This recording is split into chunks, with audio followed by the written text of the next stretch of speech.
Dispensation. The Big Seat starts now on 91.2 Cruise FM. Great music. Great music. Great friends. Great friends.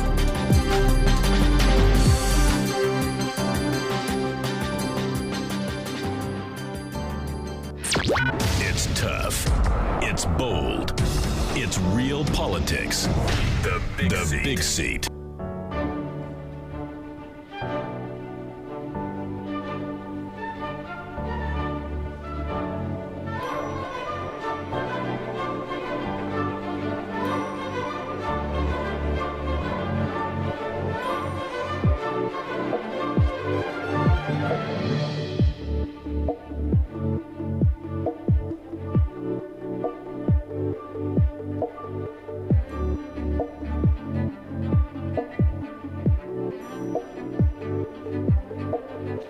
It's 8 minutes past 9 o'clock, the 15th day of August 2026. Welcome aboard the Big Seat on Western Uganda biggest radio station, 91.2 Cruise FM. Good music, good friends. Good morning from wherever that you're catching the show. My name is Wesley Gebanyaji. We're riding together all the way up to 11 o'clock. We are talking about reforms within the opposition. Definitely the leader of opposition has made an announcement that his group, especially the opposition, are going to come up with a bracket of legislative changes that are meant to, change with the way the presidency is governed and how parliament operates and all these other different changes. Those are some of the elements that we shall be talking about this morning. But don't hesitate to be a part of this conversation this morning. When you drop us a line on our social media handles, we are 912 Cruise FM on X and 91.2 Cruise FM on Facebook. Now, if at all you want to watch all that is happening right here on Plot 12 Moti Lane, type in Cruise TV on TikTok and YouTube. You'll be able to seamlessly enjoy the show. I have 4 gentlemen with me in studio. But before I introduce them, let me give you a rewind of the week before we get into our topic of discussion that I've put already on our social media handles. Now, 4 prime suspects are accused of killing SC Villa captain David Awori. David Awori, they don't have. David Awori have confessed to the detectives of how they allegedly attacked him with pavers during a robbery in Kampala. Now, we should know that there is a gentleman who had been killed earlier this year, I think, Stephen Gongodio. He was a player with the national team of the Rugby Cranes, and he was also playing for the Black Pirates. He was killed in a mob justice. And now, another young man, who is David Awori, the SC Villa captain, was also killed by a couple of thugs in the Makindi area in Kampala who beat him. And this man looked physically able to actually fight off some of these young people. I saw the suspects were young. These are Gen Zs, but only with the use of crude weapons like pavers and machetes, they were able to subdue our captain and kill him. I hope they face the full wrath of the law. This was... It's not fair to call it mob justice because it is not justice at all. This wasn't justice. No, for Gongodio. Mob action. Even then, yes, still, it was not mob justice. I mean, it was mob action. It was mob action. That is or true. Mob injustice. Indeed. Now, the High Court in Kampala definitely sentenced Bossa Tabula Luja and his son Noah Bossa Luja to death for the murder of former Ndiga clan leader, engineer Daniel Ruomwa Bossa. Now, this was somewhat different from all these different murder cases that we witnessed as a country. This man on the first day made a confession to have financed the murder of engineer David Bossa Ruomwa, and it went on until sentence. But at least it was good seeing him a bit remorseful, to indicate that it was because of the infights that was happening within the clan that pushed him to finance the murder of the Ruomwa. But at least we thank the judiciary for really expeditiously dealing with this case, and at least justice was seen to be served. Now, we know that Buganda Road Chief Magistrate rejected an attempt by lawyers representing former UPDF officer Michael Katunji to hold his extradition proceedings to the U.S., ruling that a pending application for status not by itself stop the court case. We know that Katunji is before courts of law to stop his extradition to the United States over offenses that he committed there that include money laundering and stuff like that, and definitely his lawyers were in court to oppose that entire process, and we are watching this very closely. Now, we also know that State Minister for Finance, Amos Lugolo, we asked Parliament to approve a write-off of 2.2 billion shillings in an unpaid annual mineral rent owed to government by the Chilemba mines there. We also know that government is supposed to be getting some interest or even loyalties from the mines in Chilembe, but that rent, a couple of billions, have not been paid to government. Now, we know that the opposition definitely came out with a write-up of what they expect to change within the governance of our country. We are going to be talking about this and much more. With me in studio is Counsel Bwenje Ndosdidit, who is a lawyer and an advocate of the High Court. I have Mr. Rugaba Agababiona, who is a political analyst. He's a member of the National Resistance Movement. I think it's important to make it known. I have Nyarwa Ezra, who is also an advocate of the High Court. And Nyarwa has rejected, he belongs to the Alliance for National Transformation, and a card-bearing member of the ANT. I hope General Muntu is okay. I also have the Deputy RDC for Wampara District, Mr. Musa Tukwata. And say good morning, Benji, and welcome to the Big Set. The pressure is mine as usual. I want to welcome my fellow members of the panel. Now, of course, as the Uganda Law Society, we are supposed to be having elections because it has been long overdue. But of course, we don't know when. And of course, this has been brought about by the impasse between the judiciary and the Uganda Law Society. But I call upon the Minister of Justice and Constitutional Affairs to initiate a bill that scraps the Attorney General of the Uganda Law Society Council, because he is not helping us at all. We do not want an official who is a legal and statutory representative of the government.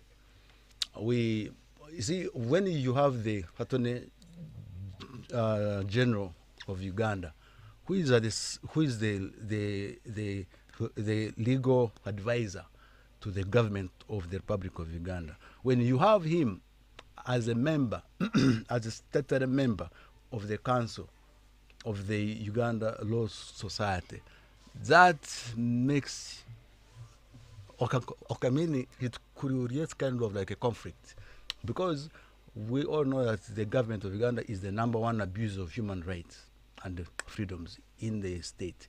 And now, when you have the advisor of the same being also the head of the bar, and it is actually a shocker that the head of the bar is not accountable to the members of the bar, because we have we don't have any control over him. But he's a statutory appointee. Wouldn't it be a mischief for to have the leader of the bar being the president of the law society? Yes. Knowing you have an entire attorney general that is the head of all, and that's what you are saying, advocates in the country. There's a conflict in the act. Yes. You cannot have a member of the government, okay? You cannot have a member of the executive arm of the government of Uganda being at the same time the head of the bar. Yet the bar has a mandate to check the excesses of the government. Yes. So it doesn't make sense. And I think it is the reason why there is always a constant fracas or friction between the bar and the government. Okay. Yeah. Good morning. Good morning, Musa Kwatanse, and welcome to the Big Set. Good morning, my brother Banyaji. Good morning to comrades here in the studios, and good morning to our dear listeners. Kwatanse Musa. I want first of all congratulate all our men in uniform who have been retired. I want to congratulate them for patriotically serving the nation and reaching that point when they they retire. But Ame says that you retire, but you are not tired. So anytime you can be called back to serve the nation. I think by default they all belong to the reserve forces, right? Exactly. So I want to congratulate them, and also I want also to congratulate the women across the country who are participating in the Women Council. You know, we are at the now level 3, LOC 3 at Gomborora. And I want to congratulate all women who have come up to participate in the Women Council elections that are ongoing. On Thursday, we had NRM primaries at the sub-county, and soon we are going to have the general election at sub-county for the EC. I congratulate those that won. And I also want to call upon all those that are out there to participate in working. This is Chisanja no more sleep, Chisanja no more corruption. Saying Chisanja no more sleep does not mean that you wake up and move around, go in bars, move around. No, it means you must utilize the little time you have to make sure at the end of the day there is something you have put in the pocket. That's where everyone will now participate in nation building. Welcome. I thank you. Welcome to the show. Yes, Agava, good morning and welcome to the show. Yeah, thank you very much. I want to call upon the government.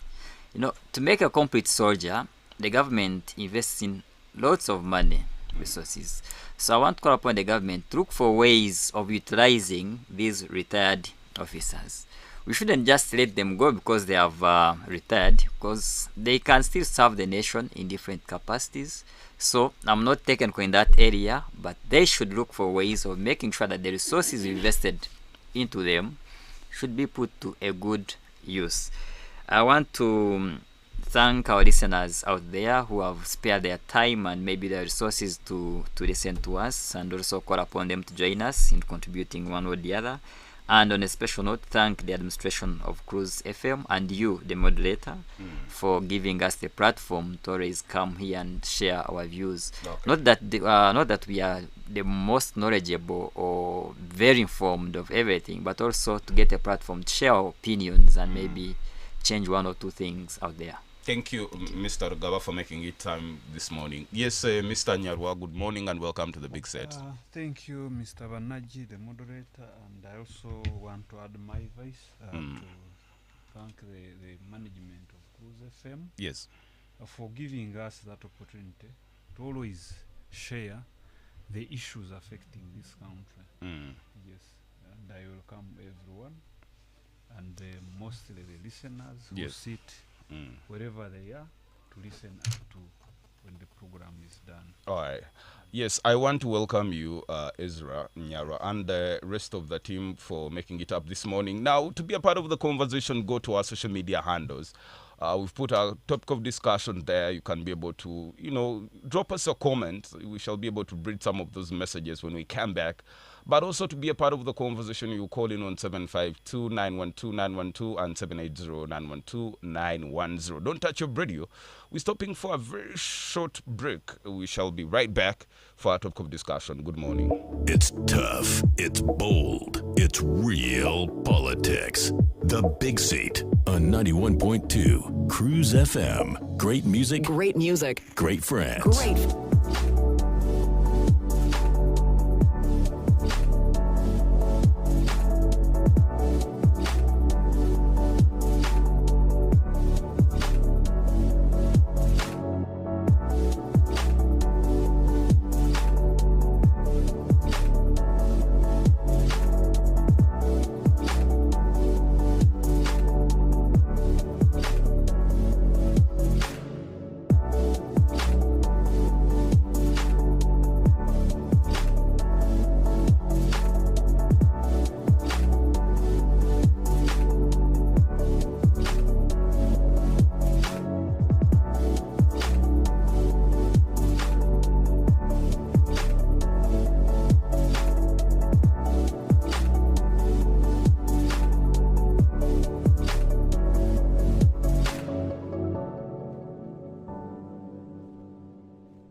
It's real politics. The Big Seat on 91.2 Cruise FM. Great music, Great music. great friends. Great friends. We are back after the fast break. It's 22 minutes past 9 o'clock on Western Uganda's biggest radio station, 91.2 Cruise FM. Great music, good friends. Good morning from wherever that you're locked into the show. My name is Wesige Banyaji. The Big Seat happens every Saturday morning, 9 a.m. to 11. We sit to talk about matters that concern all Ugandans. It's no exception this morning. We're talking about governance. And it's the bright moment to actually talk about some of these elements within our society. We know that we were colonized by the British. And the British have a system called the Westminster system. That's why you see now Britain could have around the 7 prime ministers in just a space of about 2 years, simply because of the democracy and the governance infrastructure within Great Britain. Now, we borrowed that to our Ugandan system, where we have a parliament made of the speaker and both sides of the house, government and the opposition. We know that government is headed by the prime minister. In Uganda's case is the Right Honorable Robin Anabanja, and the lead of opposition, who is Council Joel Senyonyi, who is the lead of opposition there.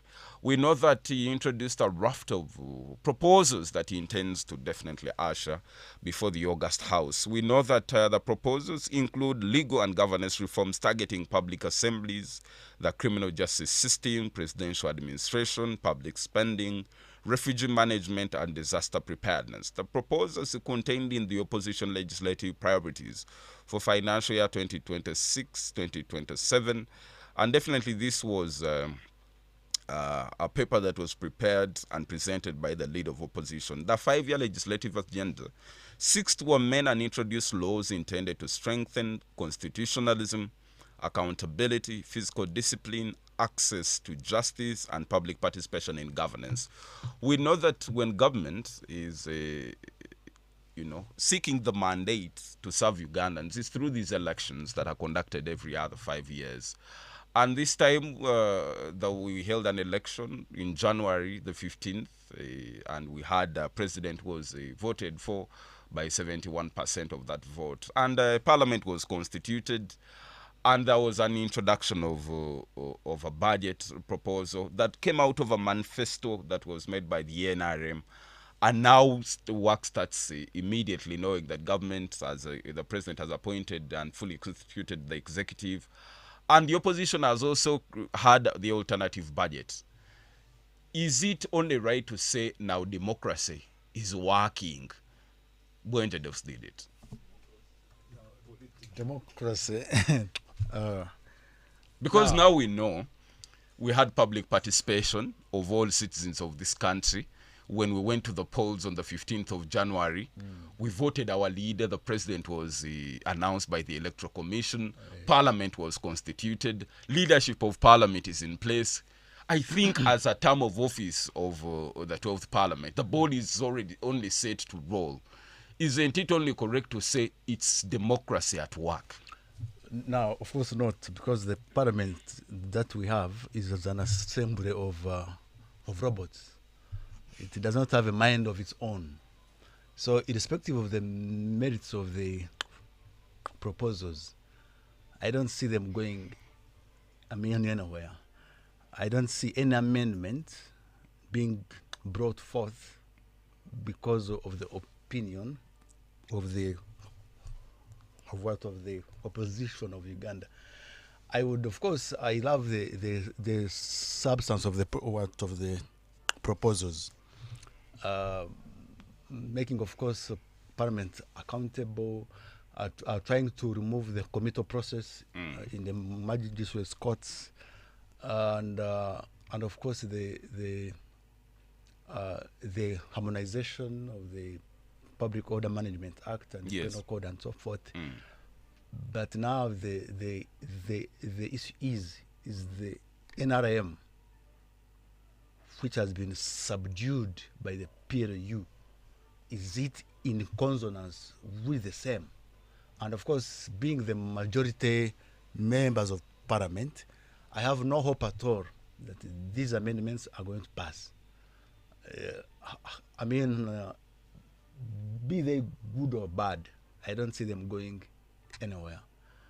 And it's not that I'm trying to spare doom, but the parliament that we have now, it is very anti-opposition. Everything that comes from the opposition is hit on the top. So I would love it if the parliament that we had now was an objective one, but it is not. Okay. So even if we debate the substance of the amendments, of the proposed amendments, I don't see them going anywhere. Okay. Yes. Yes, Musa. That's a problem. Musa, the opposition has created a raft of proposals to government, including strengthening public consultation on bills, integrate refugee services into local government planning, and establish a comprehensive legal framework for disaster risk management. Some of these proposals are beautiful proposals. Knowing that the opposition is only government in waiting, it is only correct to say that some of these proposals, knowing that they are good to serve all Ugandans, they are considered within, one, the bills that are initiated by government, but also in policies of government, you know, and the way the workings of government. If the opposition is saying, how about we employ this, we do this, don't you think that the country will move one step in the right direction? Why is it very impossible for government to incorporate the ideas of the opposition within the government institutions? Mr. Banyaji, and to our dear listeners, actually quite often I've said it here that when you benchmark from developed countries, what they do is that they have oppositions there. But the opposition is meant to provide alternatives to the government in power. And in most cases, you find some of the alternative, if found fit, they are always captured and brought on board by the government. But when you look at our opposition and the proposals they are bringing, most of those proposals are already captured by government and they are already actually in place. For example, one of the proposals, they are saying that they want to regulate public spending and also create accountability and also look at the governance, because that's what one of the proposals is talking about, governance and administration. Then another one is talking about accountability and funding and how all that can be regulated. So when we look at the governance and administration, that's why Honorable Namara Dennis recently came out with a private member bill of looking at how a leader of opposition should be elected in parliament, asking that if a minister, after being appointed by the president, is scrutinized by the parliamentary committees and parliamentary commission to make sure he becomes a minister. If these other top NGO companies and ETC, their bosses, if they are appointed, if a Uganda Airline boss is appointed, is scrutinized before he takes on the role. Why is it that there is no provision that mandates the parliament to check on who should lead the opposition? It may be the spirit under which the legislation was initiated, because it started off for the CDF's Twitter account where he said, I'm going to fight this man. I am going to replace him. Now, Mr. Banyaji, maybe the spirit Mr. was Banyaji, wrong. that's why we are going to agree that General Mhozkinergaba is here to provide checks in the entire system actually. When he tackles corruption, you see trees falling, wind blowing everywhere. When he tackles administration, you see opposition quaking. And as we speak now, they are bringing all these proposals, these bills, because the CDF came out and asked, how can we be there and the leader of opposition just from nowhere, someone is the leader of opposition. And with all the powers, the government actually cannot check the person and even the parliament itself cannot check the person. That's why Honorable Dennis Namara has come out to propose that private member bill in parliament. And now the opposition is also saying we are going to bring a new bill talking about governance and administration. And among the key things to look at, it has proposed the structure modifications both to the presidential administration, to the refugee management protocols, to the disaster preparedness frameworks, and etc. But when you look at what they are doing, they are just, you see, NRM and the government would be copying from opposition to do. But now opposition is copying from the government to do its work. Now, which kind of opposition do we have here? Let me ask him a question. Can you choose who your foe or rival should be? Can I choose whom I want to be my opposer? So why should government dictate who should be the leader of the opposition? To guide the Council of Wenji, we must appreciate that these people go in the race and participate. Yes. Irrespective of which party you are coming from. Which race are you talking about? No, I'm meaning the MPship race. And even, of course, the different parties will present different candidates. And as long as a party has a mandate and is voted to have a member of parliament, in your wisdom, you find it appropriate that the NRM will choose who should be the leader of the opposition? Definitely, even if the NRM has not taken part, but at least it should not restrain other parties that have 4 members of parliament, other parties that have 10 members of parliament from bringing a leader of opposition. So why isn't the bill being brought about by a member of the opposition of that an minor independent group? Yes. Why is it being funded and brought by the NRM? And I think Council of Wenji, Yes. as a council, Yes. as an advocate of High Court, Yes. you should appreciate that what Honorable Namara Dennis is doing is in accordance with the laws of the land. If you say he was breaking a law by proposing that private member bill, really I would understand. Exercise a right, there must be a motive behind it. Okay. When you eat, the motive is to live. Yes. So why is the NRM so much interested in who becomes the opposition member? Rugaba, one of the proposals by Joel Senyonyi is to say, you see, government, especially the state, really, has been demobilizing the opposition. They've made it very difficult for the opposition to gather and even assemble and carry out all these civic activities within the opposition.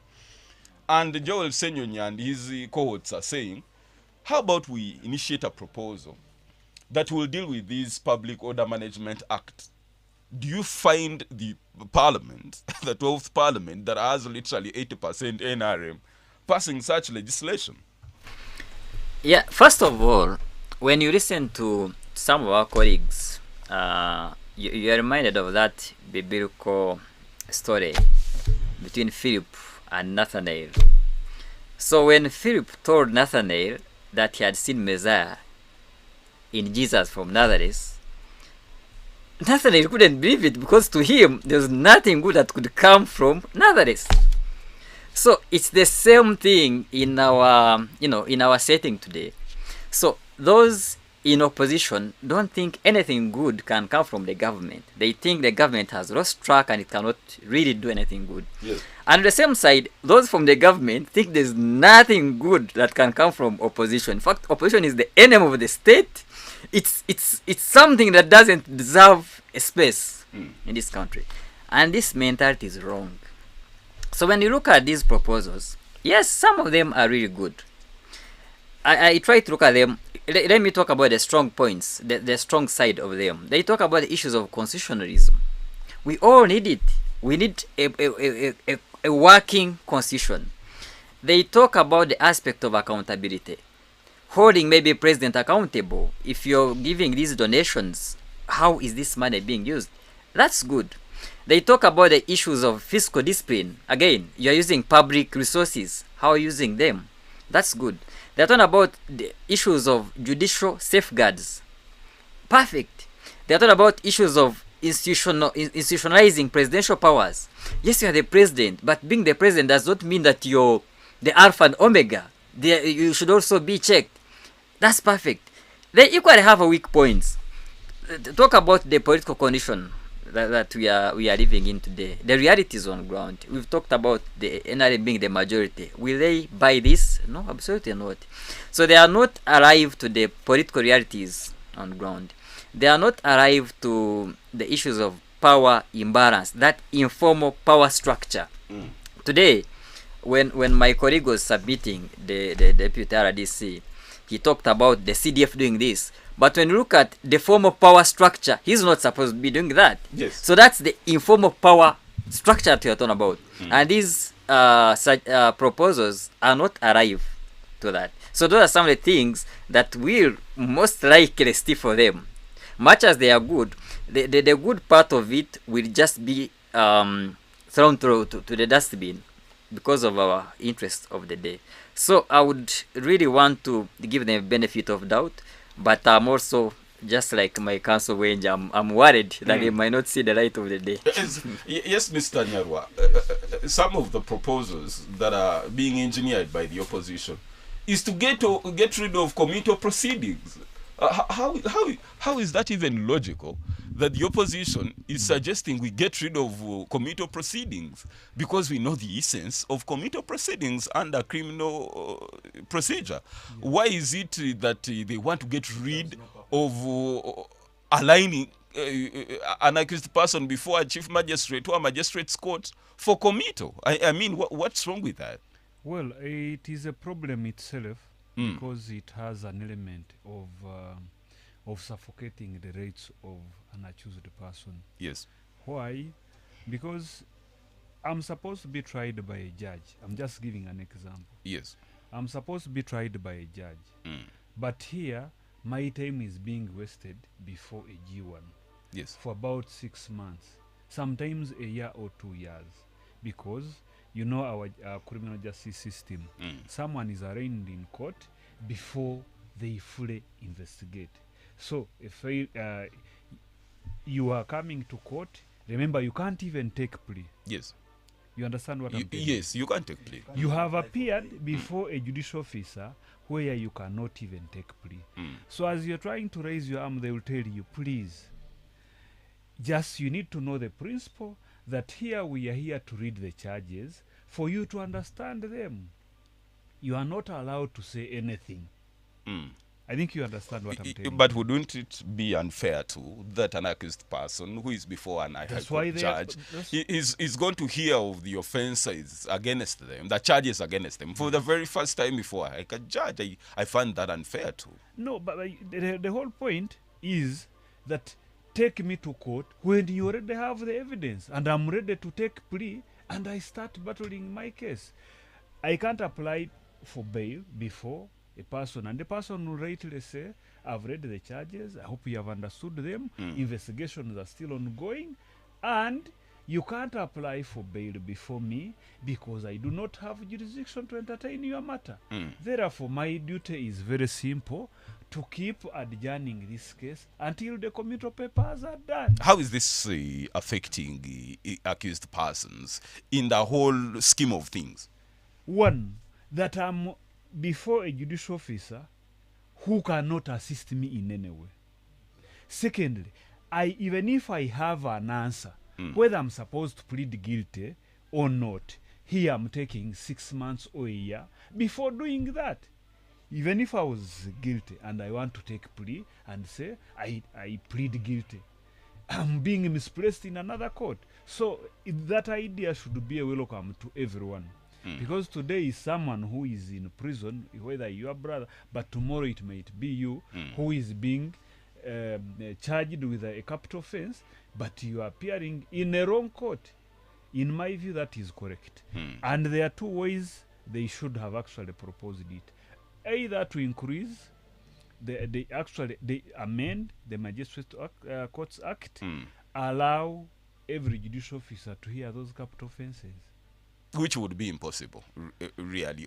How because we know of magistrates that one-day advocates, quote unquote, they just came from the LDC, practically know nothing about the judicial practice, and they are appointed as judicial officers, and this is a person that you want to entertain a capital offense. Yes, but you see, they are same. You can say chief should handle, because chief has some expertise, he has some experience, he has been at the bench for some time, he has been a practicing advocate. Yes. That one can handle. Because even semi-capital offenses like attempted rape, attempted murder, misdemeanors. Yes. No, not misdemeanor per se. Yes. For offenses that carry an life imprisonment. Yes. Not murder, not death. Yes. Sentence where they say you are sentenced to death. But those which carry, for example, attempted rape and life imprisonment. Life imprisonment. Yes. So they hear them. Secondly, have each region, let me say Western region in Imbarara, you have a criminal division where you have a judge who is there. Once you are ready with everything, arraign a person in court, and this judge, like you see criminal division in Kampala. So you do that, you have regions, so that you abolish all those capital offenses. I will give you an example. Yes. All politicians who have issues, they have offenses, especially treason. They are all capital. They begin with committal proceedings. Actually, they are remanded for some good time until when they are taken to High Court. But for them, at least they have some people who can apply straight to High Court.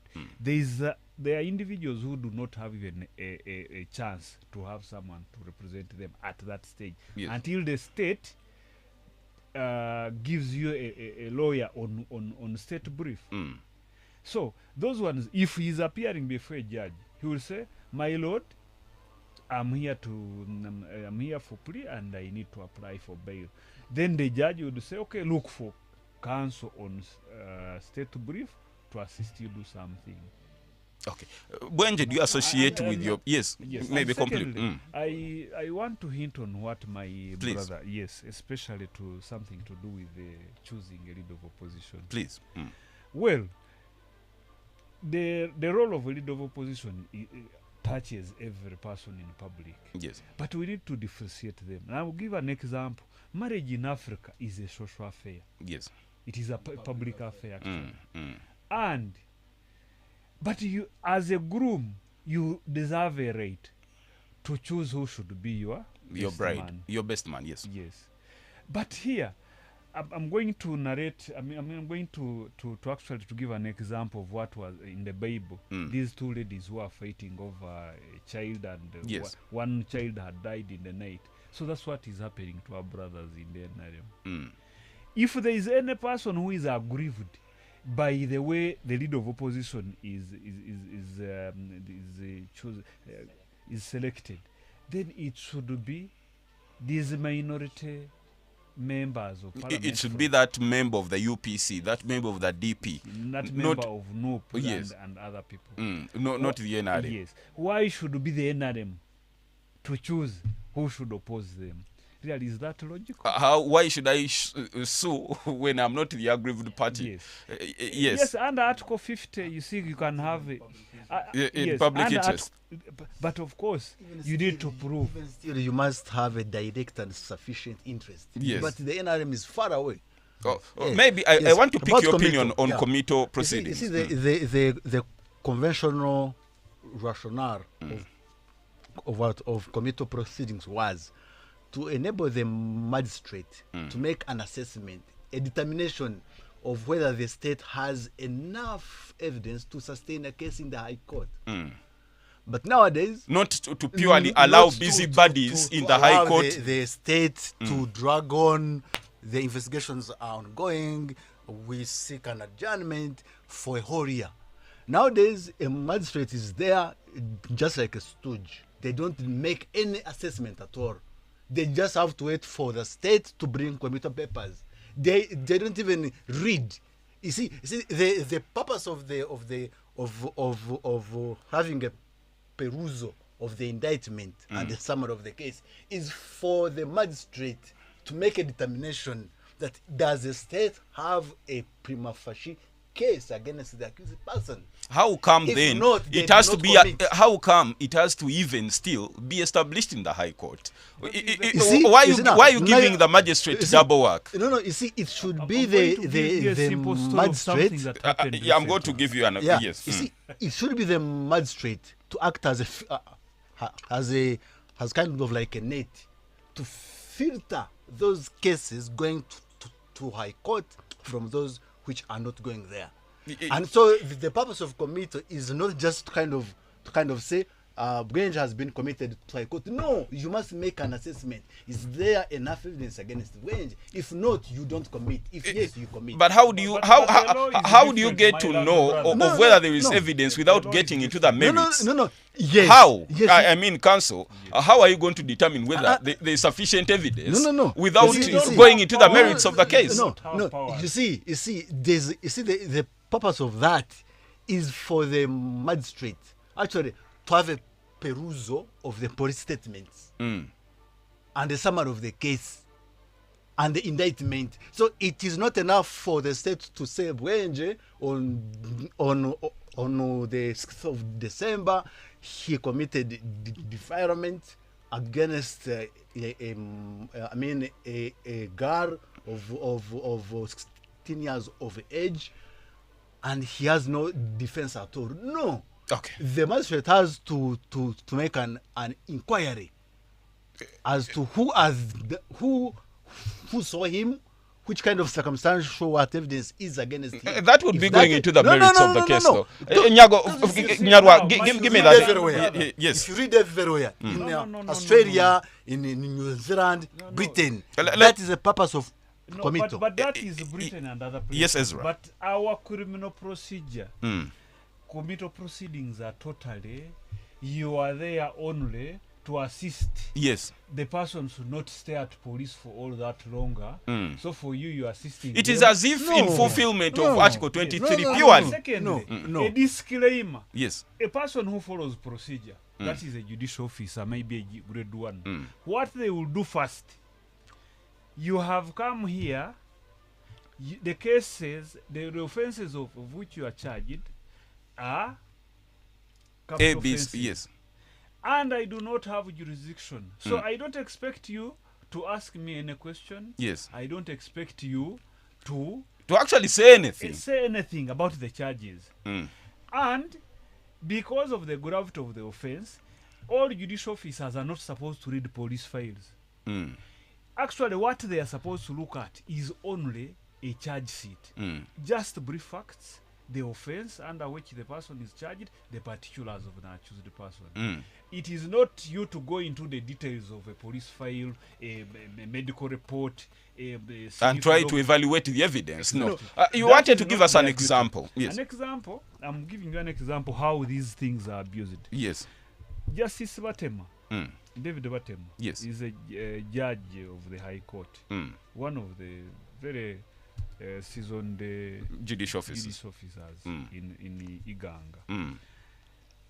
There were around 4 accused persons who were charged with robbery and the rest. Mm. And time for these people, he granted bail. They reported to State House, they reported everywhere. Because the person had overstayed, Mm. they were not bringing evidence, and he said, I'm granting this person bail. Time came, and they reported to the RDC. All officers, people ganged up. You are releasing. Time came, and he told them, now we are ready to hear. Mm. No evidence, not even a single witness was brought against this person. And now he made a judgment and he said, I'm acquitting this person, but I want to send a message to those people who are abusing me, bashing me, saying all kind of things, Mm. that I released someone. Remember, this person they released had overstayed on remand on those committal proceedings about 3 years or 4 years. Okay. Let me bring in the RDC. Yes. Is government using committal proceedings to delay justice, but also to play politics? We saw in 2021 when young people were grabbed, were rounded up in Kalangala, arrested, clearly, which is the duty of the state. But on Komito, there was a lot of dilly-dallying that is played there between the state and the and prosecutors and all this to create some kind of delay to punish elements within the opposition. Are you using the criminal justice system to play politics? Actually, Mr. you see, you see, I want my comrades, the land comrades here to appreciate that the arms of government work in collaboration to ensure stability of the nation. That's why even before them going into having fires and etc., it is the police that generates the fires. Yes. That give these people jobs. And so, for whatever is always done, is for collaboration purposes to ensure peace and stability. The opposition is saying, Mr. Musa Twatan, say that government is actually using these structural challenges, I think maybe it to is frustrate important the opposition. to inform him of what Komito is. Yes. Yes, I think it is very important. Mm. The law states that in offenses of corruption and capital offenses, before the accused person is arraigned in the High Court, they should first be arraigned before a lower court, Which is the for the magistrate's lower court. to make an assessment of whether there is a case, whether there is sufficient. Yes, There's you going see, to be legal disagreement there. of whether there is sufficient. No, evidence. no. Yes, I want. It has nothing to do with sufficiency. Let me ask you You see, this year. ideally- No. Ideally, Let me ask him. At least we Let are me three ask lawyers him. here. Yes, Yes, let me you ask see, him. But Ezra and I No. disagree One with can your ask- interpretation of Why- What is Council the role Wendy. of Komito? Council Wendy, I need to understand It is this. simply Just to in short. record the I- case. No. To take record of the case. Let me ask Council Wendy a you read question. everywhere. I need to understand this. Yeah, please. Someone has killed because capital offenses. They are of that nature. Yes. The murder etc. Someone has killed the other person. Does this person need to first go through the magistrate establish evidence and etc.? That is the law. Not just establishing evidence. It is me. I'm in agreement with Because you. he's saying, The ma- according see, to the Council Wendy, he's magistrate saying has to make that an the assessment. magistrate has to make assessment, that's- establish evidence, I think and etc. the question, No. if you're putting it to Musa, he's not going to have a correct answer for it. But the opposition is only saying that government is actually using this procedure to frustrate the opposition, to keep them on remand Can you see without the- having can you their see the- cases commenced for trial in the High Court. And the problem is that yes. the lower court has no power To over try. the state. No, over the state, to order the state to hurry up and investigate. Okay, so the magistrate has to be calm and wait for a comment from the state attorney that investigations are ongoing for 1 year, for 2 years, and the magistrate cannot compel him. Yes. She cannot even dismiss a case for want of what? Prosecution. prosecution. Yes, Okay. and that's why you are saying that ideally a magistrate must have power to From a political point of view, not a raw point of view. Let's allow Ezra. Yes, Council Ezra. Committee proceedings. Speak to the microphone. The committee proceedings Yes. are only allowing investigation to continue and as they prepare for committee papers. Yes. It is only about that. That's a One- practice.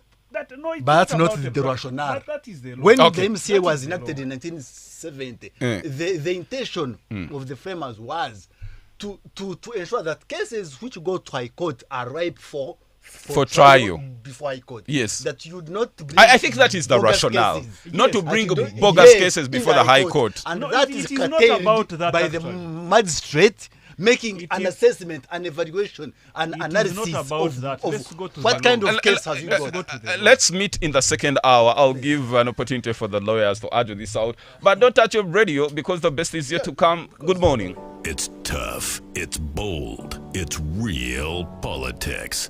The Big Seat on 91.2 Cruise FM. Great music, Great music. great friends. Great friend.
91.2 Cruise FM. Great music, Great music. great friends. Great friends.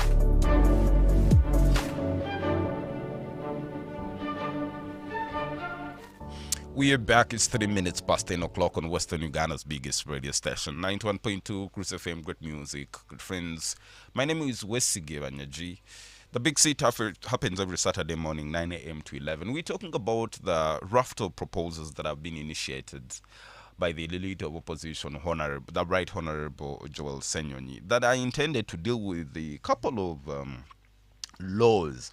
But most importantly is the public order laws. The opposition agenda is in the harmonization of laws regulating public assemblies. The opposition says provisions governing assemblies are currently scattered across the Penal Code, the Police Act, and the Public Management Act, that's CAP 326. So creating a conflicting provisions and defining unlawful assemblies is something the opposition is intending to kill.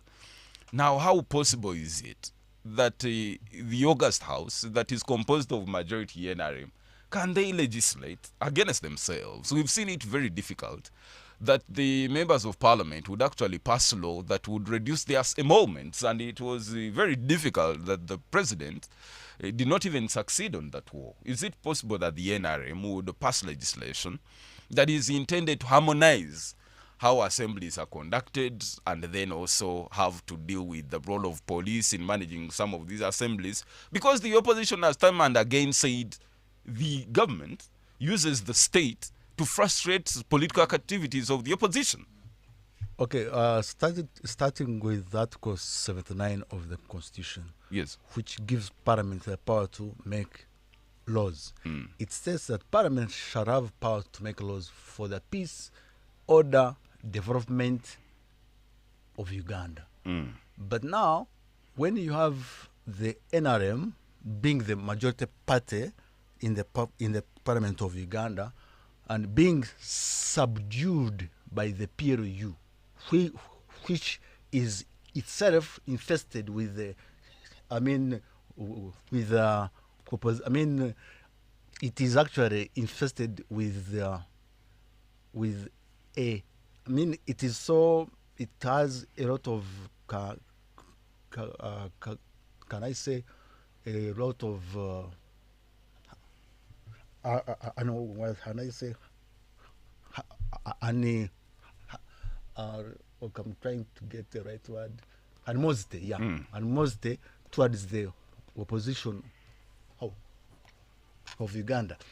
I now see it is very hard for the NRM to make a law which actually is in a substance which does not affect the interests of the opposition of Uganda. It is intended to make laws that have the effect of intimidating, of harassing the members of the opposition. So you don't Uganda. see this going And anywhere? I don't see it going anywhere. Even if the parliament had the intention to do so, it cannot. It is, I think, it is either impaired by the PLU. So I have no hope at all for the Parliament of Uganda to Yes, pass yes, such law. yeah. Rugaba, we know very well that some of these proposals are clearly meant to also help the government manage better and more efficiently. Yes. Isn't it only correct for the NRM, especially? I remember when they appointed Bet Kamya, he said Uganda's problem is in the presidency. The president has a lot of powers. They have an entire chapter in the constitution where they appoint ministers, appoint leaders of MDAs, they forgive prison convicts, they represent government in and foreign policy, they are the real ministers of finance. Literally, the president is the alpha and the omega under the constitution. And the Honorable Betty Kamya intended to reduce the powers of the president. Some of the proposals are intended to check the powers of the president. Is it the problem that Uganda has that the president has so much power? these proposals can be looked at in three broad categories. Please. The first category is the legal reform. And my colleagues here who are experts in that field have discussed it, and I'm sure they can still discuss till tomorrow. Then the second broad category is the issue is to do with institutional reforms. Strengthening the parliament, strengthening the courts, strengthening the police, strengthening the institutions that are mandated to do some tasks. We know recent we have the Baram wave, for lack of a better word, and my issue with it has been on the point of institutions. It doesn't matter what he achieves if there are no institutions to follow up on this. It cannot be sustainable. So that's what I'm saying, that the second broad category is to do with institutional reforms. Then the third broad category is the issue of political reforms. And I think here it's not being addressed adequately, because politics play the backbone role. It's where everything else will base. We have governance question, but governance is more of a software. It's not visible. It's inside. It's politics that is a hardware that is visible. When we look at the parliament today and we ask the members of parliament who are there, how did they get there? The political question. Are they genuinely the people's representatives? I know off air we're talking about someone who is there, but the way she got there is questionable. So if you don't have the political question addressed, then these other things will not come out. When we are starting, we briefly talked about the issue of democracy. So as a country, are we practicing democracy? On paper, yes. In reality, no. Because when you look at the core values of democracy and ask if we are implementing them the way they are supposed to be implemented, the answer will be no. So if you are having shortfalls in that aspect of democracy, and what we have, I often call it a pseudo democracy. We want to pretend that we are democratic when in actual sense we know that we are not, and we don't have the will to correct those gaps. So everything else will just become a show of the day, and make it appear like it's working, but in the long run it will not. Okay. Yeah. Musa Twatanse, before I bring in Ezra, one of the proposals is how transition happens, because they are saying there is actually a gap in how the law speaks to the transition question. How do governments change? How does leadership change under our legal framework? Is it sufficient to guarantee peace and the stability of the country? Because we've seen countries who have been broken down by a mere change of guard. So do you think some of the proposals that are being initiated by the leader of opposition is to deal with the transition question?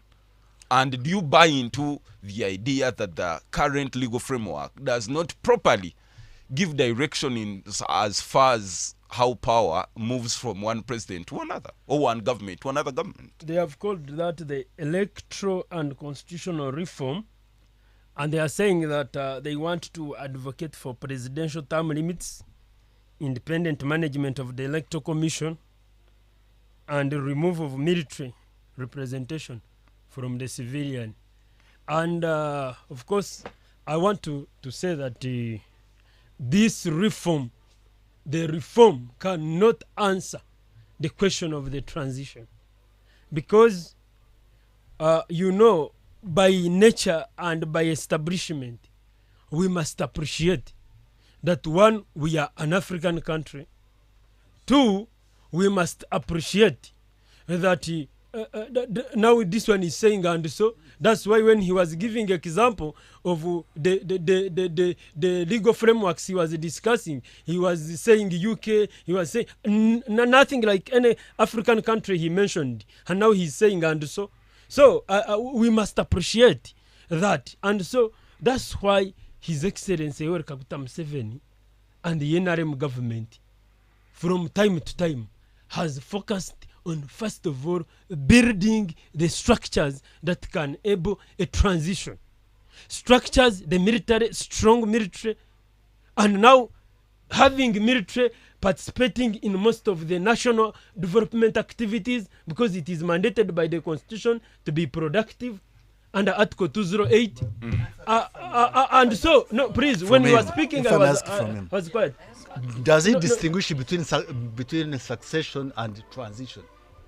Definitely, transition. Because it seems he's mixing. Actually, I even want to guide you that when we look, we have transited from the Chisanjo of 2021-26. We are now in the Chisanjo of 2026-31. Now, in his own mind, and the transition is from the president to a son of the president. That is the meaning of transition for him. No. He mixes it with succession. Now the question is. Let me ask counsel. Yes. He always mentions this that if President Museveni is no longer president and Ugandans bring General Moses Kainerugaba, that is succession. And I've always asked him, doesn't General Moses Kainerugaba have rights to be a president of the Republic of Uganda? Yes, when he's he entire qualifies, Ugandan. but What does he But he lack? must qualify. What does he lack? You see, you must pass the mandate of the people, but you cannot pass the mandate of the people when you are the number one abuser of the So constitution. is he the one here saying he will be the president? Tukwatanise the voter, and many Ugandans out here are the ones saying, you man, you are able, come and lead us. And that's wrong. So I want the reforms. Surely, if you say you want to remove, because according to the reform, they say that they even feel uncomfortable with UPDF in parliament, being represented in parliament.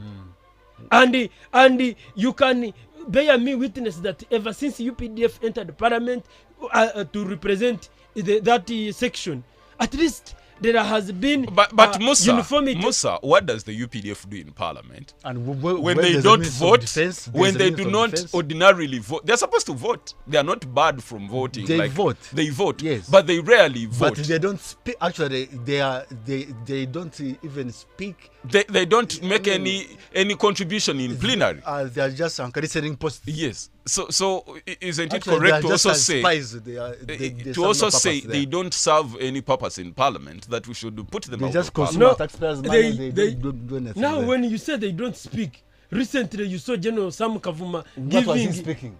He narrated, actually he was giving a matter of national importance. He said it for 6 minutes and you are saying they don't speak. Okay. I think you people don't follow proceedings of parliament. Let me allow you then. Comment. I want us to be very honest. When we are talking about some of these national issues, they should, it doesn't matter where we belong in terms of political parties and so on. Should look at the matter as it is. As Uganda first. As Uganda first, as you said. So we must agree that to have the members of military represented in parliament, and we even call it a sitting post, I think it's outdated. I don't think we still need it anymore because they are really occupying the space for no reason. We have forums where they can participate and contribute adequately. The Ministry of Defense is there and other sectors are also there. So we really don't need it. Then when we bring arguments like we need to agree that we are an African country, I really don't know what that is meant to mean, because I've never seen anywhere written that since we are Africans, we must do things in a shabby way, or since we are Africans, then no, absolutely not. Actually, on that very point, they don't understand the meaning of Pan-Africanism. When an African, a Pan-Africanist, Kano Mama Gaddafi was doing right, students being paid at university, after graduation being given money, being given houses, and everything. That story sounds like they had to organize Mr. Musa, and hit that that story sounds like Uganda was richer than South Korea and Singapore. Mr. Ezra, the opposition is actually crying out loud on the number of presidential advisors and donations. They are saying, wait, there is something in government that is purely a monopoly of the president. He is the only one who knows the number of presidential advisors. No one knows. No one knows how much the president is supposed to donate. No one knows. It's only a determination of His Excellency the President. The opposition is now saying, no, we must put an end to this, is it practicable, possible, that we are going to have a situation of a limitation of how much the president can donate and the limitation on who the president must appoint as presidential advisor? Well, the idea is welcome in my view, Yes. because you have many presidential advisors. You don't know what is required for those presidential advisors for someone to be appointed a presidential advisor. You don't know how much money they get. Qualification is not there. You remember they are getting on money that comes from the consolidated fund. But there is no oversight. There is no way you can say, I'm going to audit. Even RDCs. Even There are so many of them, they don't serve you any don't purpose. know the qualification. Yes. So that idea is welcome. I mean, the reform is in my view, welcome. Secondly, public expenditure. They even talked about State House and other things. Yes. It is good for them to know. The only thing is about maybe classified expenditure, because that one would jeopardize our security. There are certain things that should not be put in public. But some of the things like State House, donations and the rest, they need to know for oversight and accountability. So in my view, having presidential advisors, having a law that will actually regulate, who should be appointed as a presidential advisor, how much are they earning, how do they spend that money, all of that should be documented and in a law. So in my view, that is okay. And then actually, what is the role of a presidential advisor? Well, there could be roles. The problem is having many. The number is bigger than, almost is equivalent to the members of parliament. That's where the problem is. You might have, he could be a technocrat who is going to advise the president on matters concerning policies. Another one is advising the president maybe on military matter, but don't have very many of Over them. 350 Some presidential of them who advisors. can't even advise themselves. In fact, presidential advisor John Nagenda had clearly intimated to the general public that they don't advise the president. It's actually the president that advises them. So, well, I'm going also to talk about assemblies. We do not have a problem with we have the laws that are supposed to govern assemblies. So, for them, they are agitating for putting, they are seeing they are scattered. So they want to put them in one legislation. Yes. It is also meandering. The whole point should be where we have assemblies, how should they be managed. Public Management Act does not say that you only notify police. You are not seeking permission. Yes. If I intend to have a rally somewhere, I'm only informing police that, please, you are supposed to give security because I'm supposed to have a rally. Even my supporters can actually be unruly and it becomes chaos. So the issue should be, how should we notify police and the role of police? What is their role? In case it becomes violent, how do you assist people? So those reforms are good in my view, but we are not short of the law. Then secondly, actually the reforms are not only coming from opposition. Yes. Because we look at parliament, it is advocating for how you are seeing money is going back now to committees to do the work of committees, do oversight and the rest. Secondly, they are looking at fiscal discipline, accountability, and how they can do. So the reforms from both sides are good. The problem is, how are they going to implement that? Then when we go to issues to do with the transition, really, the legislation, the constitution is very clear.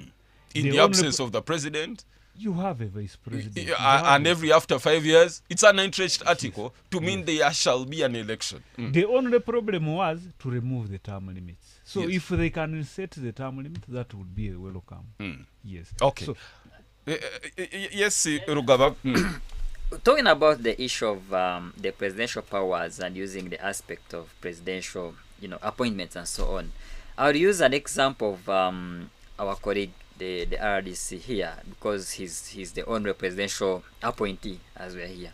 You've never seen the president. So, you see, by virtue does he need to see the president to represent the president? How can you look? I mean, Look at this, Deus.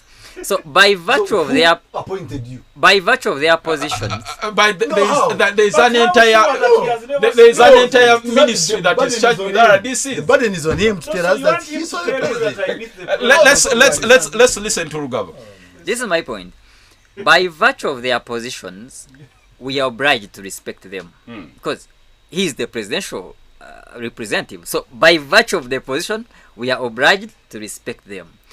But sometimes you find the president appointing people whose qualification and character is questionable. So we also put in a fix. There is a gentleman called Sacha Mukama who undressed is another DC. You're obliged to respect this person, but then the morals are compromised and you don't know which position to take. So such issues must be addressed. If the president is going to appoint this one, it's okay for him to appoint, but there should be a framework.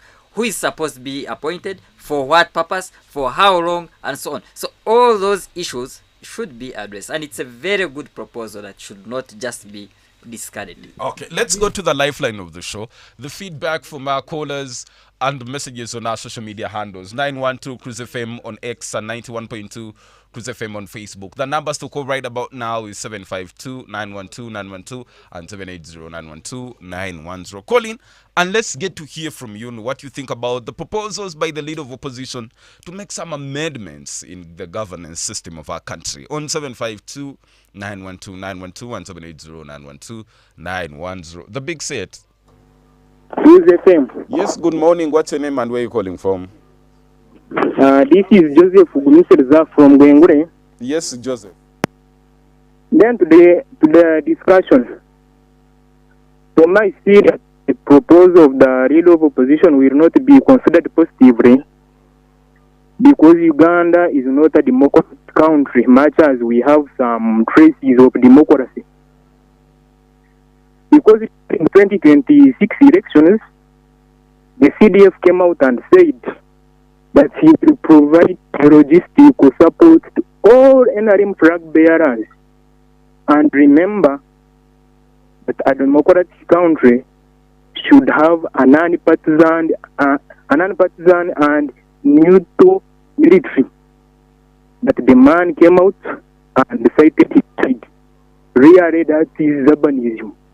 And for that reason, I'm not seeing any positive outcome from the proposals of the leader of opposition. Good morning, Wesige Banyaji.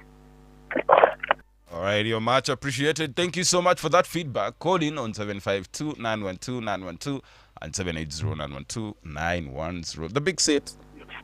Banyaji. Yes, good morning. Morning. Yes, what's your name and where are you calling from? Greenwood, Shaggy in Kaza. Yes, Greenwood. But I would ask you, between CDF and the president, who has the most power? The constitution is clear. Greenwood, Shaggy has asked. Yes, and you see, he's aware that the person whom we know as the president is so dormant. It's as if he's not there, and he's saying no, because the average,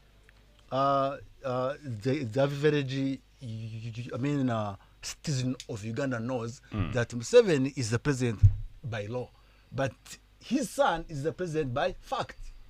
Mr. Banyaji, Okay. when you read John chapter 10 verse 30, it says that I and my father are one. Now you see. And That's what I was want saying. to categorically inform the Kora that really, even it is biblical, that takuzawa tata otarabere wo mwana kando through the son you can go to the father. To have another DC. Yes. To have another DC. But isn't it very unfortunate? To have another DC. Isn't it very unfortunate? Very Unfortunate? Isn't it unfortunate that regrettable yes. that another DC who is supposed to You're be even being public polite. servant. To say regrettable is even being polite. No, yes, me. It's very rudimentary for lack of a better word. But you see, let me put it in Munyankore, such that this man can listen it well. No. Yohana ogwikumi akanyereka 30 nikagira kati nyowe na tata turiyo muntu omwe mwen hati wabuza hoti General Muhoozi Kainerugaba na President Museveni hoy na man minji kandi hataho no bawagwisaga akwa really they are all serving the country. One is the commander in chief, another one is the CDF, and all are doing their roles perfectly in defense and protection of this country for the good of the wananchi. So are you withdrawing your first statement? Yes. But the statement is clear. No. You are saying you. Is Uganda Speak to the governed by microphone, Bible? Mr. Is Ezra. Uganda governed by the Bible? Having said that, Yes. I want you to withdraw your first statement. That there is no way you can go to the sun. I don't want you to compare. That kind and of compare reports. I do One, think. The president is doing a different role. The CDF is doing a different role. That's why we mix issues, and that is the problem we have in this country. Why? Because if I'm a CDF, I have the roles I'm doing. If I'm a president, I have my roles, I have my obligation. The other one is appointed, this one is elected by the members of the public and the entire Uganda. So they are playing different roles. So once we fuse both, that is the confusion we are having. But then we have General Muhoozi Kainerugaba, who is appointed CDF of the Uganda People's Defense Forces. We have General Muhoozi Kainerugaba, he's appointed the Senior Presidential Advisor, Special Operations. We have General Muhoozi Kainerugaba, who is the chairman of the Patriotic League of Uganda. We also have the fact of General Muhoozi Kainerugaba, the first son of Uganda. No, do you take away that fact? There is no position. Do you take away that fact? In the national order. On 752-912-912 and 780-912-910. Let's pick the calls and get the feedback on the big seat. Mr. Westgate Banyaje. Yes, good morning. What's your name and where you calling from? This is Nwajra Yohana Remy, listening in from Kashunji Churura district. Please. Currently, I feel sorry for my friend Musa Tukwatanis. I've been listening to his submissions, but sincerely speaking, these RDCs selected, or their selection is based on competence? What is the selection based on? Sincerely speaking, because I've been listening to Musa, all that is saying there is no competence in him. I feel sorry, and we are in an absurd situation. Have such an RDC in Uganda. Thank you so much. Show me a Alright. shot of himself beside the president. He's wearing an NRM shirt. Now, a public servant, being that partisan, so it's actually, it made him so. I mean, I said, but surely. On 0752912912. You Musa has a job to do and he will do it. On 7529112.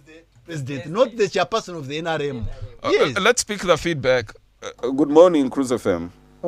Hello, Council. Yes, what's your name and where are you calling from? Yeah, you're speaking to me, MC Mhereza, Yes, Mhereza. and I'm representing here Katibani in Kamwenge. Yes, how is Katimwenje? We are having Kasana, maybe that side of Protocol of Mutilane. We are doing fantastic. To the matter. I appreciate the panelists because of the good job, and all their words are actually very good. So to the matter, Mr. Council, I really see that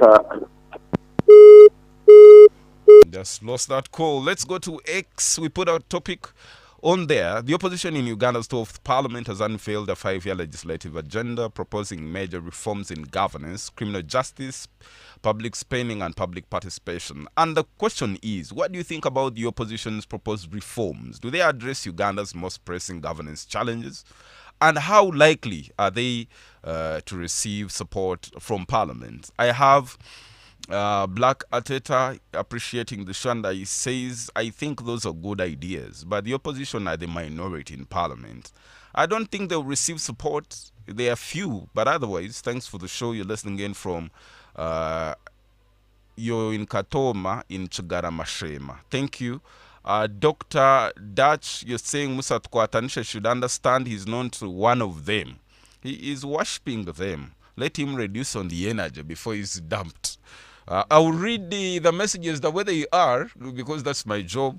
Nwajura David is saying the proposed reforms are state designed and generated. I have lost hope in Uganda's opposition. Tulia Singura Julius is appreciating us and is listening in online from Nigeria in Kampala. Thank you, sir. We appreciate you. Nabimanya Emmanuel, you're listening in from BSU in Kakoba and you're enjoying the show. Amanda, I see you. Thank you for appreciating the show. Then Godfrey Noah, you're listening in from Katete. I see you. And I also have a beardless guy, you call yourself. You're saying you're listening in from Rwampara.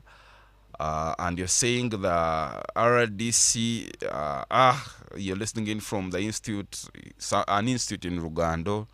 Then Agawa, you're listening in from Kashari. Alan Arinda, you're appreciating us for the show. Let me pick a bit of your calls on 752-912-912 and 780-912-910. The big set.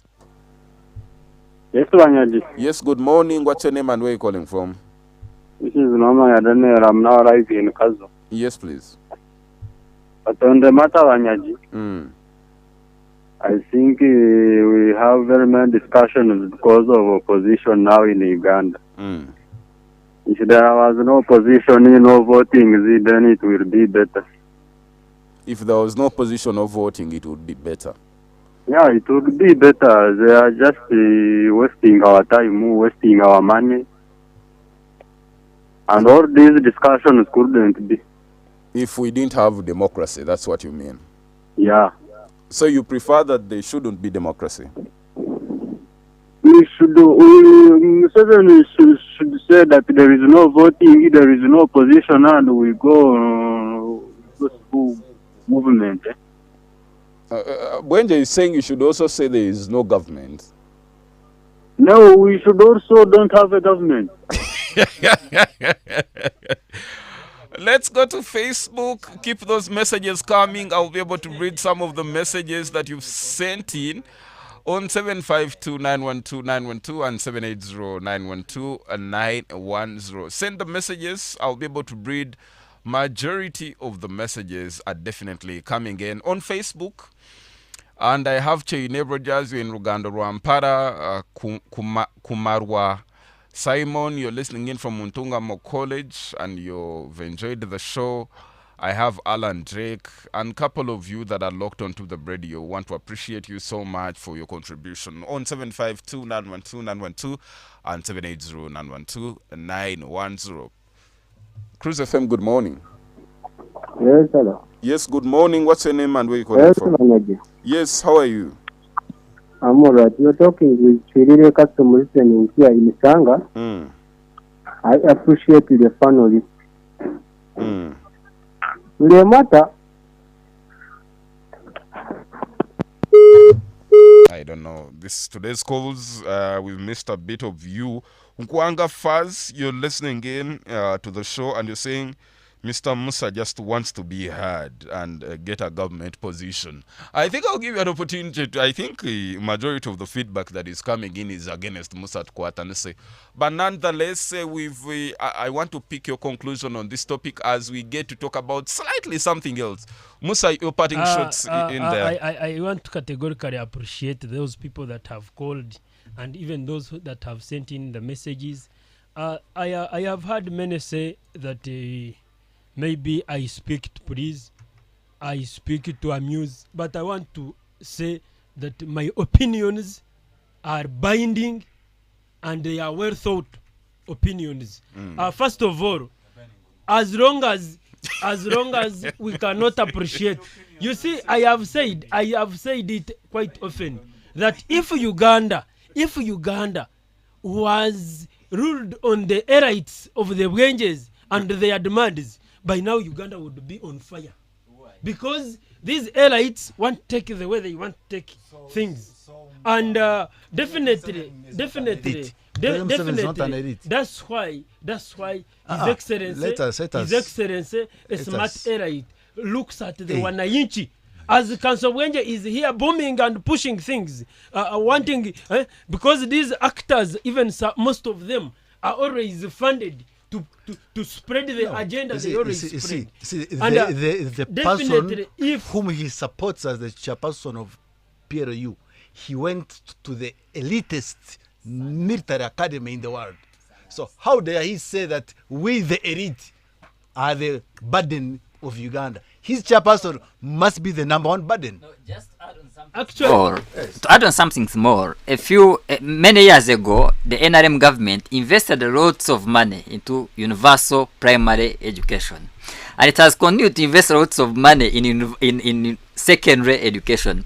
And then someone said that the products of this system are actually a problem to the system. no, we have those that have done something, but most of them are these people that want, because if someone goes to primary in UPE, goes to secondary in USE, even you find he attained education, higher education on national merit, but after he comes in cruise and says the government has failed, has done nothing, and it should go away.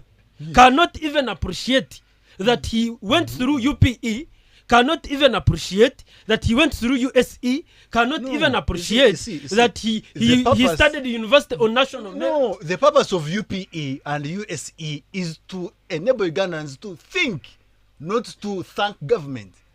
To think, appreciate where there is need to. But if government has done nothing, irrespective of whether I studied under UPE or USE, So how can I it should do be nothing when you are a enabled. product of UPE? How can government do nothing Okay. when you have used Let's go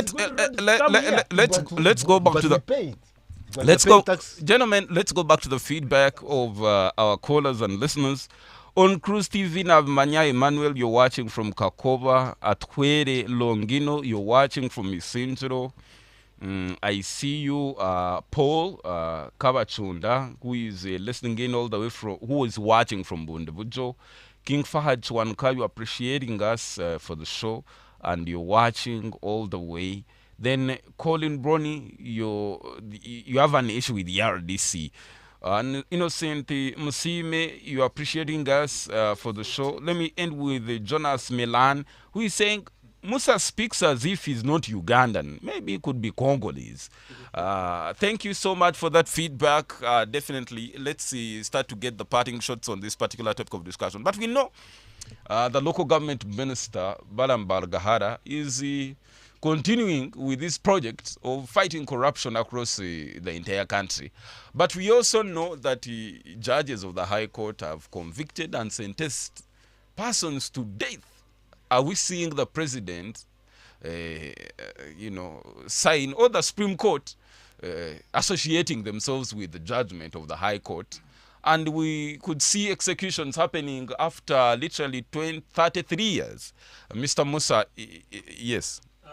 I want first of all congratulate Honorable Minister Baram in my parting shot, definitely, for the operation he's doing, but also to inform the country that this operation was commenced by His Excellency the President on the 12th of May when he was being sworn in, when he said this is Chisanja, no more corruption.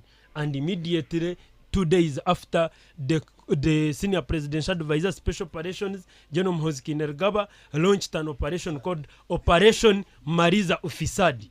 And I can assure the country that whatever Honorable Minister Baram is doing is a guided operation that was commenced by the CDF, the real anti-corruption, the real corruption fighter, the real anti-corruption crusader, who started How come the operation. every time you talk about General Mohozi, when I read the faces of these three gentlemen, they feel they very will not bad. agree that the operation ongoing, because actually some of them might end up being victims of this operation, because the operation Mariza Ufisad is not stopping, because it has been championed by the real corruption fighter General Mhozi Kainerugaba. That's why the person leading it is the vice chairperson for the Patriotic League of Uganda for Western Region, Honorable Minister Baram Bargahara. Oh, okay, thank you.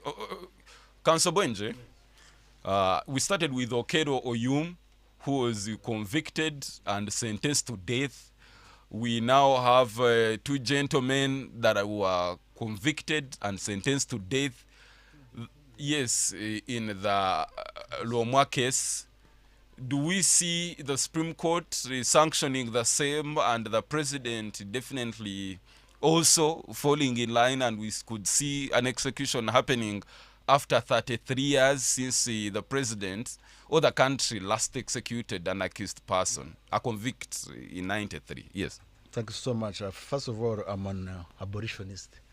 I do not support the death penalty because when someone kills and you kill him, you are no different from him.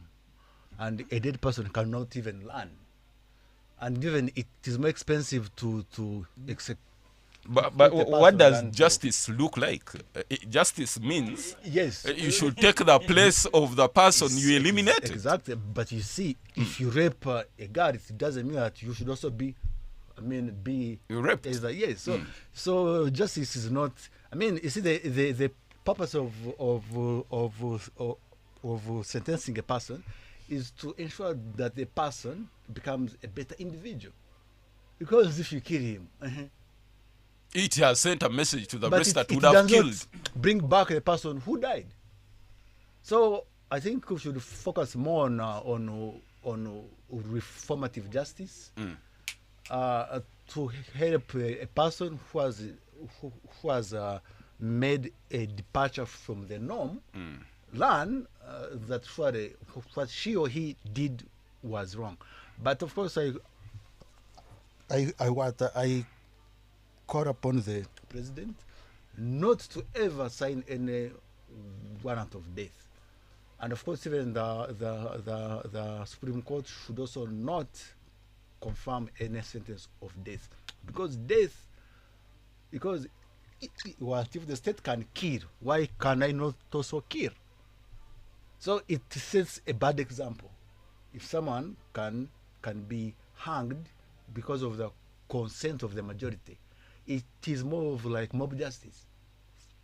So I have never been a supporter of the death penalty. It is better to sentence a person to 1,000 years, but not to death, because a dead person cannot learn. Bargahara. Of course, I think his directives about alcohol and so forth are unconstitutional, because that should have been a law made by the Parliament of Uganda. So I think he's trying to overstretch his mandate. He is now going into into cases that are tried by the High Court. So I think he's overstepping. The mandate of the Minister of what? Of local government. Local government. But maybe his actions. Do you speak to his actions too? Yeah. I support the fact that he is trying to kind of make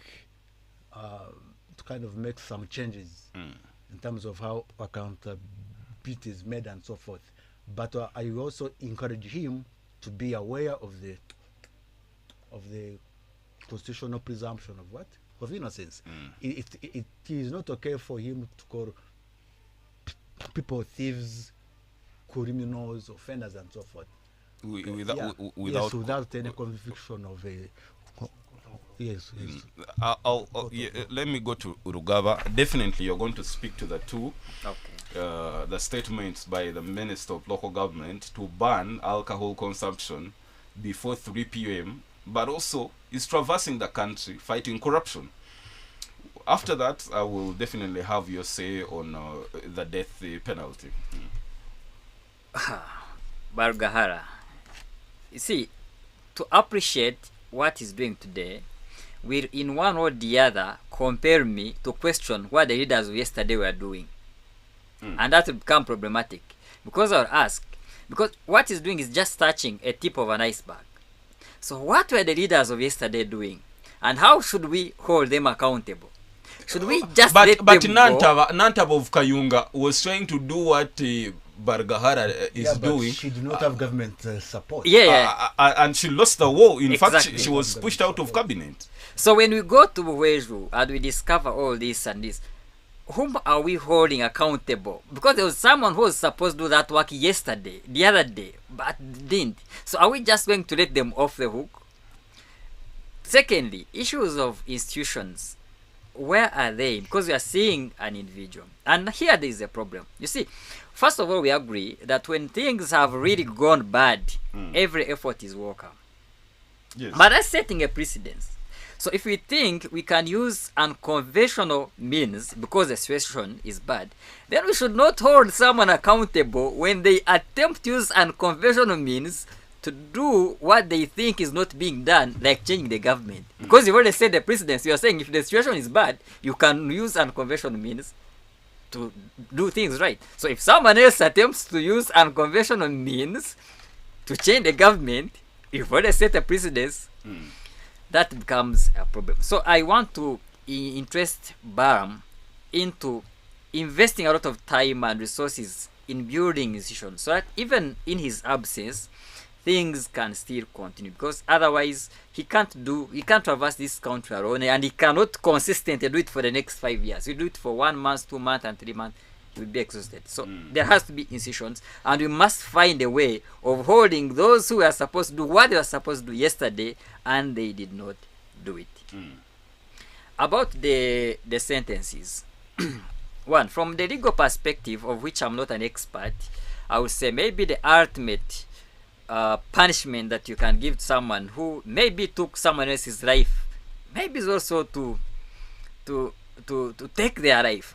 But that's something I cannot really comment on because I'm not an expert on that. No, but you're a human being. Yeah, so that's just an opinion. It doesn't require an expert. Yeah, but the commission made a but survey from from the people of Uganda who are not land in the law. Yes. And their opinion was that an eye for an eye. Yes. Okay, Yeah. but this is also As what you I'm conclude. finding. Yeah, as I'm concluding, what I'm finding paradoxical, because I know Uganda is a secular nation, but from our practice, we are inclined more to Christianity. Yes. For God and my country. But then what does the Bible say? Jesus himself preaches forgiveness. So maybe we should look at more of a reformation. Yes, this person did what he did. The life is already gone. So should we also sacrifice another life now so that we get 2 lives lost? No, maybe we should look at how can we make these people reform. Our institutions, talk about the prison, should be more of a reforming institution, not more of a punishing, and So that's maybe how I'm looking at. Thank you, Ruga. That reformation. Yes, we have you. I will end with the RDC in 1 minute, since he's closest to the president than any of us. Yes, Ezra. Well, thank you for the program again. I will begin with Balam. Yes, speak directly to the microphone. Yes, I will begin with Balam. What he's doing is right, but he's doing it in a wrong way. What he should do is to come to hold people accountable. And if he finds someone has not been working, there's corruption scandals, now investigations should take course. You don't just come and order for someone to be arrested. Along the way, some people are going to be victimized, because what we know, there's someone who maybe RDC who is close to Baram will say, I don't want that guy in office. And before you get to know, he does mob justice and the person is arrested, and now that becomes an injustice to him. And 2 years, 3 years along the way, the guy goes to court and he has a case against the Attorney General and he wins the case. So, but what he's doing, I will welcome it if it was only for holding them accountable. Yes. If money was given to a certain ministry or a local government, was it put to good use? Who was in charge of this project? That is welcome. Actually, we are only looking at Balam, but there is also someone in the Ministry of Works who is also doing some good job. That is the Minister of State, Engineer Byamukama. He's now a full cabinet minister, I mean. So, he's doing some good job. And of course, we have a challenge. We have little money we are collecting as a country.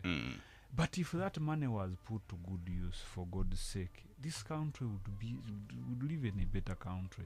Yes. So anything that is fighting corruption, I call upon everyone to fight, to actually to join the fight. Okay.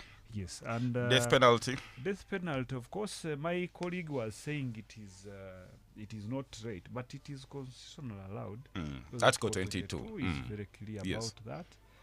But depending, someone would say he should go for it because it is allowed. But I know my friends, I used to work with them, that is a Foundation for Humanist Initiative. They even have a campaign against this penalty. They are saying it is not right. That is FHRI. It's an Self is also against it. and of course, even the president is not against He's it. actually not against it. He's against it No, because he has the, not done it. the position He of has the not done president it. is public. He's an eye for an eye man. He has always stated clearly. So, in my view, there are certain cases where you see, I think this person deserved that. For at least people to be at peace. Yes. For the case of the children and other things, there are certain things you don't want to see. Because every time someone sees that person, it becomes a challenge. Though Yes. as a Christian, now a Christian, I would say no. But Forgive. if I'm looking on the other side, I would go for it. So I don't know how would call you in Runyankore, but you want to eat in the how do they say it? Call it kaburabuzo. Yes, the representative of the president. On the death penalty, I some special cases. For example, the one of Gaba. That was really a special case. Where was the state? When No. he was killing them, where was the state? Now you see, this is a gazetted school, and if you say this, But you're supposed to protect life and property. So where were you when Okedo was killing the children? It should No. be you to be hanged that way. now you see this Gwenja here. Please, our time is fast For the spent. for the case of some special cases, really deserve such a penalty. But also this death penalty here. Actually, I think Council Gwenja was narrating some good point on the death penalty. You see, you may set a precedence that is also in the wrong run that may hunt. Because if you kill, Counterproductive. if someone kills and You kill them. you kill them in the That was wrong normal run. to kill. Now killing will become normal, and when you normalize killing as a state, it is also dangerous. You saw what happened in DRC some time back, some time back, when they aligned people and started Shot them.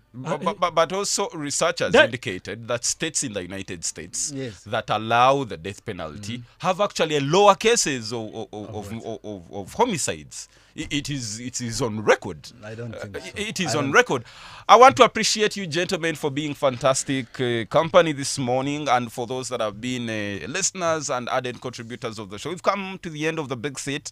I am a supporter of the death penalty, an eye for an eye. I am a person who believes in VJC. Why should it should have been beyond reasonable doubt? May God bless you. Tomorrow we have Kafulua Wino grand finale. I will definitely be here to enjoy that. The season is beginning. Arsenal versus Man City. For the Community Shield. Definitely that Sawe Boys will give you the best. We have news at the top of the hour. Stay clocked on Cruise FM because the best programming is yet to come. Good morning. The views expressed on this program are not necessarily the views of this radio station or its management. This radio is regulated by Uganda Communications Commission, UCC.